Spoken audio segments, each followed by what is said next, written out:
I ended up putting beep bop boop in my Twitter bio, and 100%. Um, it was 100% to go to the Twitter mob that was telling you what to do, and it had zero to do with trying to go after the transgendered community because I would never do that. I'm not. I'm just me personally. I'm not trying to target anybody or go out after anybody. And so as soon as I saw people started taking that wrong, I put right after that. I was like, no, beep bop boop was like me just saying. I literally said to my friend, I was like, let's put something in my bio just to show like I can put whatever I want in my bio, just like they put like whatever they want in their bio, like Trash Panda and all this stuff, and like so I just put these noises in my bio, and then there was this crazy meltdown. It was just a big, massive meltdown, and all the fear and all of the stuff goes straight through your skin, and you start like, whoa, what is happening? Well, like, I told you I didn't mean this towards this community, and like, you're misunderstanding it. Um, and it was just a shock wave went through my body because I was like, oh, this is what this feels like. This is uncomfortable. So Disney came to you and presumably Lucasfilm and asked you to put out some sort of apology, or how did they deal with that? I had a publicist at the time, and they said, you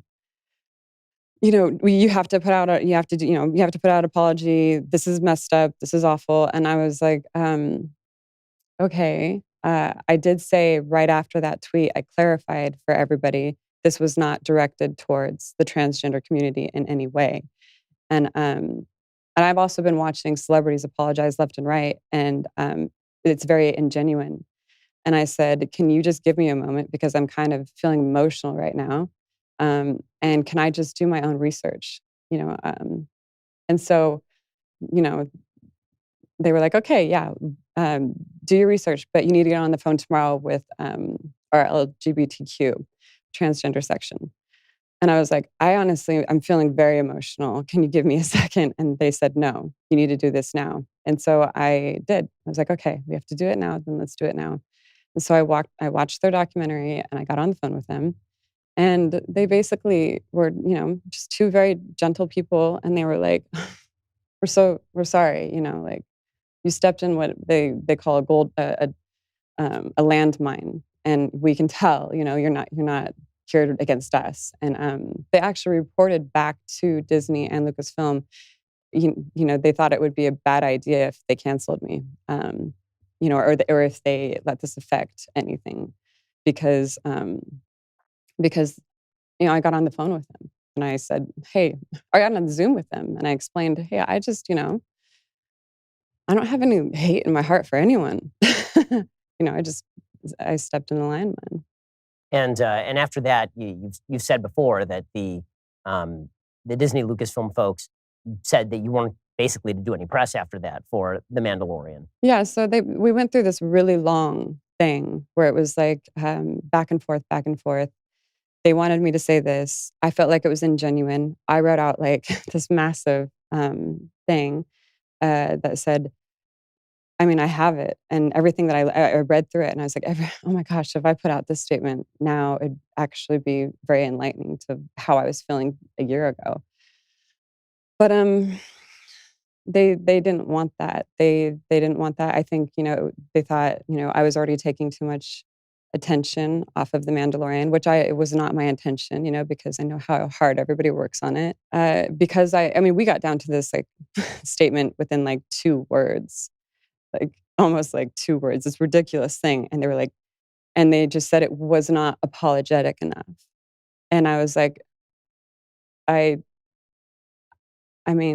was shocking. Like, I want to communicate. They wanted me to get, and all of these Lucasfilm employees are railing me on their websites. One of them, a creative director, had a GoFundMe, and in the GoFundMe bio, it was like, "This is because our ignorant actress," and and like it was like you. So they wanted me to get on the phone with like 40 of their LGBTQ community, not on the phone, on Zoom, and I felt like you're all these people, all your employees are slandering the hell out of me right now. You think I want to get on a video where they can then film it, and I felt very kind of insecure about that. So what I offered them was, the restaurants at the time had, started opening back up. And I was like, let me take, 4 or 5 of them out to dinner, and it'd be a person to person. You can look me in my eyes, I can look you in your eyes, and let's have a genuine conversation.